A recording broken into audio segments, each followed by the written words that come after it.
किसी ने सवाल पूछा है ओशो से कि वो जो नाभि केंद्र है कैसे उसकी खोज करें, कैसे उसमें स्थित हों, तो ओशो ने 4 महत्वपूर्ण बिंदु समझाए हैं। पहला तो उसकी तलाश, कैसे उसकी तलाश की जाए वो हम समझेंगे। दूसरी बात कहा कि स्मरण, एक बार पता चल जाए कि कहाँ है वह,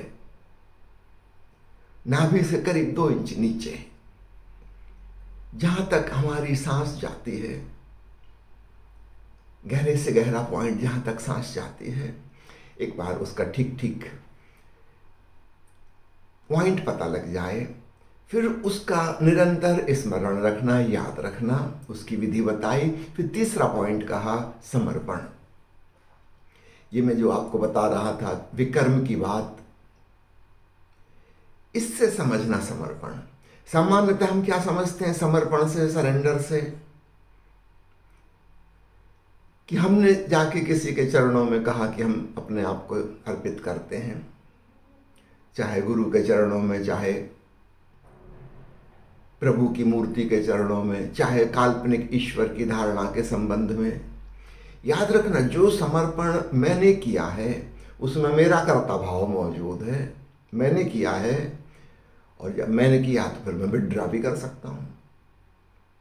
ये मेरा निर्णय था, मैंने किसी व्यक्ति के प्रति अपने आप को सरेंडर कर दिया।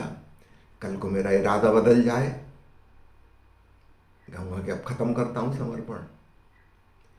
ये समर्पण तो कोई समर्पण ना हुआ, इसमें तो नियंत्रण मेरा ही है, ये डिसीजन मेरा ही है, और मैं डिसीजन बदलने के लिए स्वतंत्र हूं। एक व्यक्ति हिंदू है, करता था पूजा शंकर जी की, प्रार्थनाएं करता था, फिर एक दिन नाराज हो गया क्योंकि उसकी प्रार्थना पूरी नहीं हो रही थी। बहुत दिन हो गए थे मांगते मांगते, फाइनली उसने अल्टीमेटम दे दिया कि इस तारीख तक अगर नहीं हुआ तो फिर समझ लेना। वो नाराज हो गया, उसकी बात पूरी नहीं हुई। अभी थोड़े दिन पहले सोनीपत में एक मुकदमा था, एक युवक ने जाके शंकर जी की मूर्ति तोड़ दी, उसको गिरफ्तार कर लिया गया। कोर्ट में उसने कहा कि मेरी प्रार्थना पूरी नहीं हो रही, इतने सालों से मैं भक्ति कर रहा हूँ, शंकर जी मेरी बात सुनते ही नहीं, छोटी सी बात मांगी थी, पूरी नहीं हुई। उसको सजा दी गई 6 महीने की, लेकिन उसने कहा है कि जज साहब मैं फिर बाहर निकलूँगा, फिर मूर्ति तोड़ लूँगा। बहुत नाराज हूँ, मैंने अपना सब कुछ अर्पित किया है शंकर जी को। आदमी नाराज हो जाए, धर्म बदल लेता है, देवी देवता बदल लेता है, गुरु बदल लेता है। इस समर्पण करने वाले आखिर तुम ही तो हो। तुम जिस क्षण चाहो कहो कि हम नहीं करते बस। ये समर्पण समर्पण नहीं है। ओशो एक बहुत सूक्ष्म समर्पण की ओर इशारा कर रहे हैं, वो अच्छे से समझना इस प्रवचन में। नाभि केंद्र के प्रति जब हम सजग होते हैं तब हमें पता चलता है कि वह केंद्र ही हमारा मालिक है, उसी से सब चल रहा है। इसमें हमने समर्पण नहीं किया, हमें पता चला कि सब कुछ समर्पित है, हमारे करने का सवाल नहीं है। तो कर्म विकर्म अकर्म में से यह वाली घटना जो है, यह अब विकर्म से अकर्म की ओर जाने वाली हो गई। इसमें हमारा किया धरा कुछ नहीं है। हमने ऐसा पाया कि वह नाभिक केंद्र ही सब कुछ चला रहा है। ये हमारा तन मन बुद्धि हृदय ये सब उसके दास हैं। ऐसा है, दिस इज द फैक्ट। तो इस अवस्था में निरअहंकारिता फलित होती है। ये हुई सचमुच की निरअहंकारिता। जो लोग विनम्रता साधने की कोशिश करते हैं उनसे सावधान रहना, वो बहुत खतरनाक अहंकारी होते हैं। ऊपर ऊपर से वो दिखा रहे हैं कि बिल्कुल विनम्र हैं, हम्बल, झुके हुए, सावधान। इनका झुकना भी इनके द्वारा आयोजित है, ये कभी भी अकड़ सकते हैं।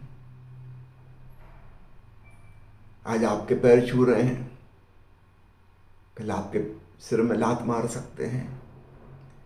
इनके भरोसे योग्य नहीं है, ये ख्याल रखिएगा।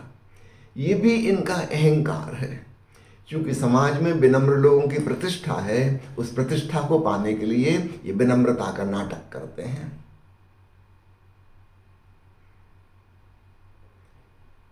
ओशो के प्रवचन में एक बड़ी मजेदार कहानी आती है। एक गांव में 4 चर्च थे, और जैसा कि होता है चर्चों की आपस में दुश्मनी, मंदिरों की आपस में दुश्मनी।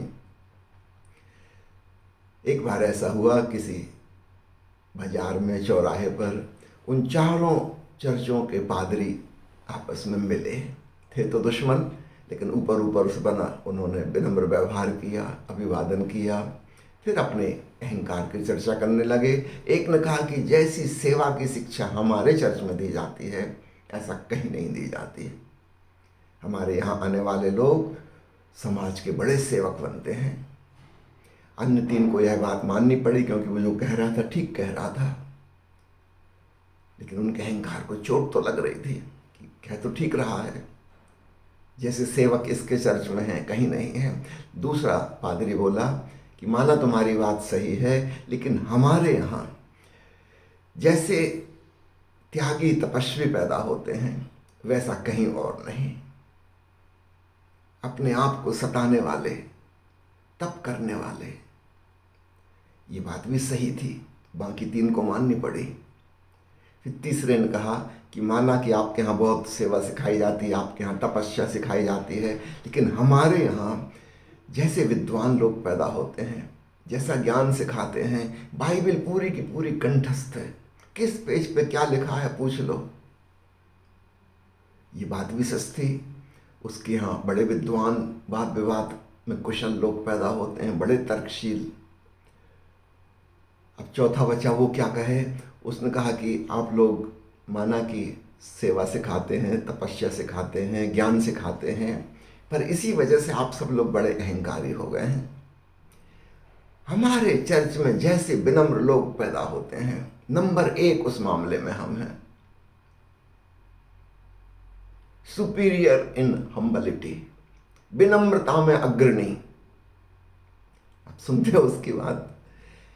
अहंकार का मतलब ही होता है कि हम नंबर 1 हैं, हम सबसे आगे हैं। अब ये तो बात ही हास्यास्पद हो गई कि विनम्रता में अग्रणी, निरअहंकारिता में नंबर 1 हैं। हमारे जैसे विनम्र लोग कहीं नहीं। ये तो अहंकार है। तो अहंकार विनम्रता का भी रूप धारण कर लेता है। तो असली समर्पण नाभि केंद्र के सतत स्मरण के पश्चात अपने आप उत्पन्न होता है। चूंकि वह हम नहीं करते, इसलिए वह सच्ची निरअहंकारिता में ले जाता है।